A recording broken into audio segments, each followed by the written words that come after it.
আমজনতার party যতবারই আমি তাদের সাথে কথা বলেছি তারা জানিয়েছে তাদেরকে মাঠ পর্যায়ে যথেষ্ট হয়রানি করা হচ্ছে। তার বিষয়ে বোধহয় ন্যায় বিচার করা হচ্ছে না। আমরা আইনের শাসন প্রতিষ্ঠা করার জন্য সংগ্রাম করছি।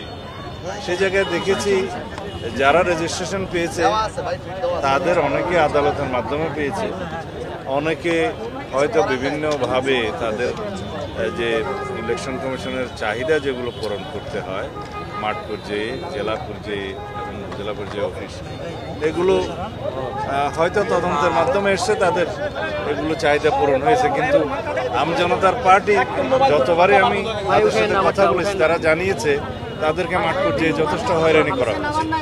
উপজেলা অফিসগুলো যে স্থানীয় নির্বাচন কর্মকর্তারা, জেলা পর্যায়ের উপজেলা পর্যায়ের নির্বাচন কর্মকর্তারা তাদেরকে হয়রানি করেছে, হয়রানি শিকার হয়েছে। আমি ব্যক্তিগতভাবেও নির্বাচন কমিশনের সংশ্লিষ্ট মাননীয় কমিশনারদের সাথে কথা বলেছিলাম যে তার বিষয়ে বোধহয় ন্যায় বিচার করা হচ্ছে না। তারা আশ্বস্ত করেছিলেন যে বারবার সময় দিয়েছিলেন যাতে পুনঃতদন্ত করে সেগুলো বিবেচনা করে, কিন্তু বারবারই দেখা গেছে যে মাঠ পর্যায়ে তার প্রতি সুবিচার করা হচ্ছে না। এই জন্য অবশ্যই নির্বাচন কমিশনের শীর্ষ পর্যায়ে থেকে বিষয়গুলো দেখা উচিত যে মাঠ পর্যায়ে কি হয় না হয়। এখন আজকে আমরা অনুরোধ করেছি যে তার বিষয়টা, তার আবেদনটা যেন আবার আপিল করলে আইনানুগভাবে সহানুভূতির সাথে দেখা হয়। তারা তাদের নেতৃবৃন্দের সাথে কথা বলেছেন, আশা করি তারা ন্যায় বিচার পাবেন।